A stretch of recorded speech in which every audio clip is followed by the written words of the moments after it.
তুলবো তো। আমাদের ছবি তুলবি না আমাদের।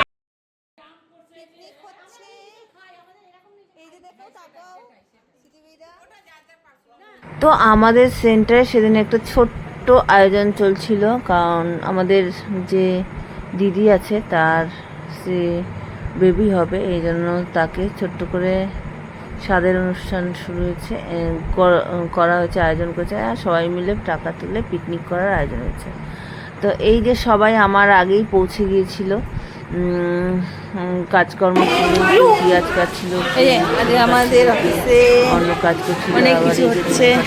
এই যে সোনালি দি, এই মধুমিতা দি, এই মধুমিতা দি এখানে নাই, সবাই এসে সবাই দিদা কি করতে আছে?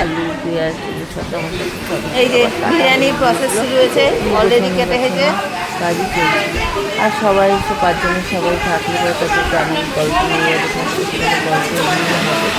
গল্প করা হচ্ছে এইসব জিনিস। না না, আমি কিছু ছাড়বো না, আমি করে রাখি, তাই আমি সবার ভিডিও করছিলাম, চিন্তা নেই, আমি একদম পুরো যাতে সবাই আনন্দ ফুর্তি করছিল। আর তার মধ্যে আমরা আমার ফেসবুকে না ছাড়লেই হলো তো, এগুলো রান্নাও ফেসবুকে দেবে না, আর আমাদের কোনো গ্রুপে দেবে না, না, কোনো কিছুতেই দেবো না, দেবে ওই 14 জনের গ্রুপ, কোনো কিছুতেই দেবো 14 জনেরটাই দেবে। ভিডিও হচ্ছে আমাদের, কিছুতেই যাবে, আমি নিজে করবো, সবাই কাজ করতে ব্যস্ত। আনন্দ করছি, সেটা যাই হোক, ছাড়বো না। কলা পাতাও এনেছিল, আমি কারোর কাছে কোনো তোলা হয় না না, শোনো আমার কথাটা শোনো, আমি কোথাও ছাড়বো না, দেবো। যাই হোক, এখানে বড় দিদিরা রান্না করছিল, আমি সেখানে উঠে গিয়ে এই যে বড় দিদি, আমাদের রাঁধুনি বড়, আমাদের বড় ওই যে ওই যে ওই যে ওই যে দিদি ভাই রান্না করছিল কালকে। তো রান্না খুবই ভালো হয়েছিল, কী রান্না হলো তোমাদের আর এরা মিলে রান্না করছিল, আমরা হাতে হাতে সব কিছু জোগাড় করে মাংস আর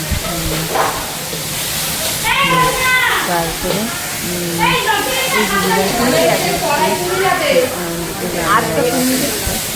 আর আমাদের মেয়েদের একসাথে থাকা মানে সবসময় সুন্দর করে করে দিন কাটিয়ে দেওয়া। রাঁধুনি তার হেল্পিং হ্যান্ড।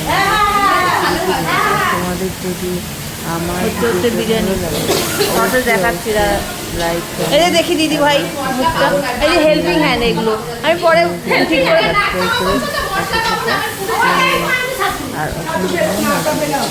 আর